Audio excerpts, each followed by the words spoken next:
Okay, so we know the segmentation. Why we need to do the segmentation? How we do the segmentation? How we do the profiling? The job of revenue management is to balance those segments.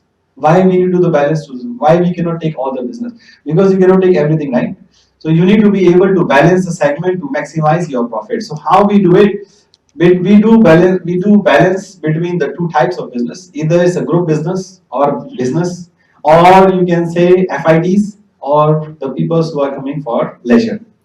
So they have different characteristics. So why we need to balance them is because the groups normally have lower rates, but they generate very high volume, and but they use other offerings very less. They don't use all the other services in the hotel, right? And also they are ideal when there is a low season for FID, because FIDs usually, or tourist leisure, travels during a specific period.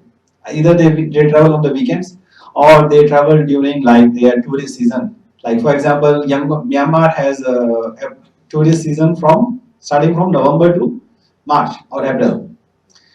October you start because the raining stops in middle of October, and then the tourism actually start to peak up from November till April, after the till the Thinjan, right? After Thinjan there is no tourism, not much, because it start raining already. But business travelers continue to travel because their business will never stop, and the meetings also are happening during those times.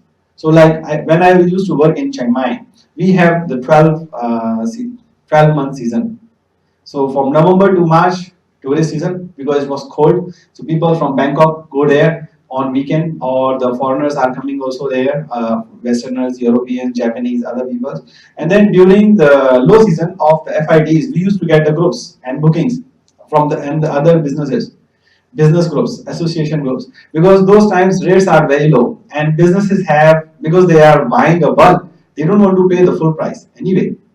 So they are buying at a lower price.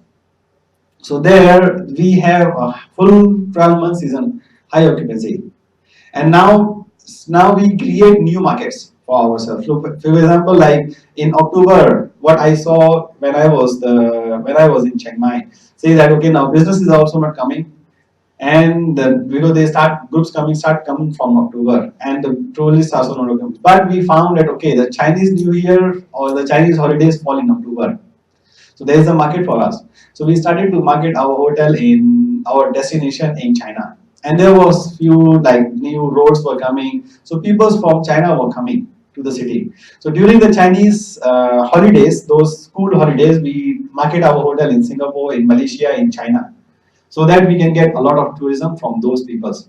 And then we did.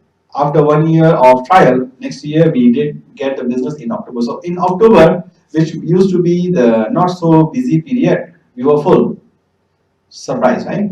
So we created new markets.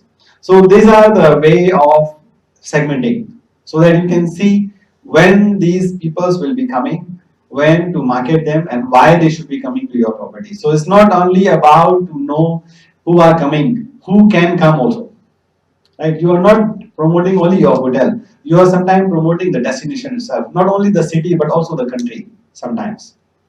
Like for example, if I remember, where there was a time when we promoted Thailand as a whole as a safe country to travel, rather than the other neighboring countries. Like there was some problems for business events. We were competing against the Singapore or Malaysia for business events, because Bangkok is when I was working for Bangkok. So in Bangkok is more of like a business city, right? Mostly you know them for to travel, not for the business. But it's now getting famous for doing the business meetings, for MICE meeting, for incentive. People are bringing their business meetings to the Bangkok because of the connectivity. Because it's centrally connected to everywhere, like Singapore or KL. So thus we create more demand based on the market, what we have now and what are the potentials. Correct? FIDs are unpredictable, but they are high spenders. Because FID, you know, you can never control. You cannot ask the person to travel to your destination for leisure. It depends on them. They have money or not, they have time or not, right? So this is very highly unpredictable. They may come, they may not come. They may be repeat, they may not repeat again. If they come to one location, like my wife, if she come to one location, she will not go there again because she said, I already seen it. No need. So I cannot bring her to the same destination two times. I have to go only once. So there are people like that. Or some people they fall in love like with the beaches, Phuket beaches. They go every year the same. Don't know why, but they go. It depends on the person to person life, and it's very hard to predict. But if you predict, if you can understand those peoples, then it's easy to do the forecasting, right? But they are high profitable due to low cost of operation also. But they need more attention. They need personalized services. So it means the level of services, level of operations need to scale up to do that. Okay.